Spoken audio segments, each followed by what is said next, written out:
എറണാകുളം കോട്ടപ്പടിയിൽ കൊമ്പൻ ആന കിണറ്റിൽ വീണു. 10 വയസ്സോളം പ്രായമുള്ള ആനയാണ് വടക്കുംഭാഗം സ്വദേശിയായ വർഗീസിന്റെ കിണറ്റിൽ വീണത്. സ്ഥിരം കാട്ടാന ശല്യം ഉണ്ടാകുന്ന പ്രദേശത്ത് നാട്ടുകാർ ഇപ്പോഴും പ്രതിഷേധിക്കുകയാണ്. DFO സ്ഥലത്തെത്തിയിട്ടുണ്ട്. വീട്ടുടമസ്ഥനുമായി സംസാരിച്ചു.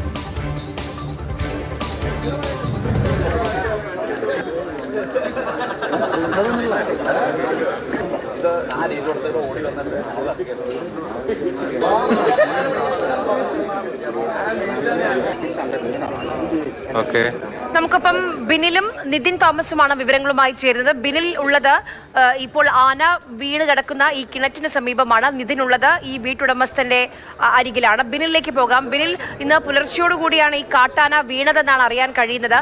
പ്രദേശത്ത് സ്ഥിരമായി വന്യമൃഗ ശല്യങ്ങളുണ്ട്, പ്രത്യേകിച്ച് കാട്ടാനയുടെ ശല്യം. പുറത്തേക്ക് എടുക്കണമല്ലോ, അതിനുള്ള ശ്രമങ്ങൾ എങ്ങനെയാണ്? ശ്രമകരമായൊരു ദൗത്യമായിരിക്കും കണ്ടിട്ട്.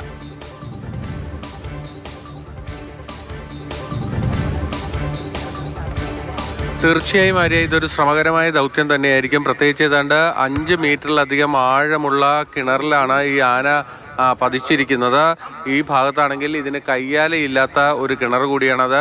നമുക്ക് ആ ദൃശ്യങ്ങളിൽ നിന്ന് തന്നെ വ്യക്തമാകും. ഇപ്പോൾ നാട്ടുകാരൊക്കെ തന്നെ ഇങ്ങോട്ടേക്ക് എത്തിയപ്പോൾ ഈ കയറ് കെട്ടിയാണ് സുരക്ഷാ ക്രമീകരണങ്ങൾ ഏർപ്പെടുത്തിയിരിക്കുന്നത്.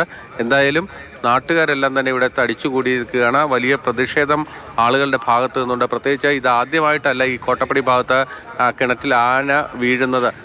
കഴിഞ്ഞ മാസങ്ങളായിട്ടില്ല, ഇതിനപ്പുറത്ത് ഏതാണ്ട് ഒരു 1.5 കിലോമീറ്റർ അപ്പുറത്താണ് മറ്റൊരു വീട്ടിൻ്റെ കിണറിൽ ഇതുപോലെ ആന വീണിരുന്നു. അന്ന് വലിയ പ്രതിഷേധമുണ്ടായിരുന്നു. 144 പ്രഖ്യാപിച്ച ആളുകളെയൊക്കെ മാറ്റിയതിന് ശേഷമായിരുന്നു ഈ കുട്ടിയാനയെ കയറ്റിവിടാൻ കഴിഞ്ഞത്. ഇപ്പോൾ ഏതാണ്ട് 10 വയസ്സിനോളം പ്രായമുള്ള ഒരു ആനയാണെന്നാണ് കരുതുന്നത്. ഈ ആന വീണ് മണിക്കൂറുകളായി കിണറിന് അകത്ത് കിടക്കുന്നത്. അതുകൊണ്ട് തന്നെ ആനയുടെ ആരോഗ്യനില സംബന്ധിച്ച പല ആശങ്കകളുമുണ്ട്.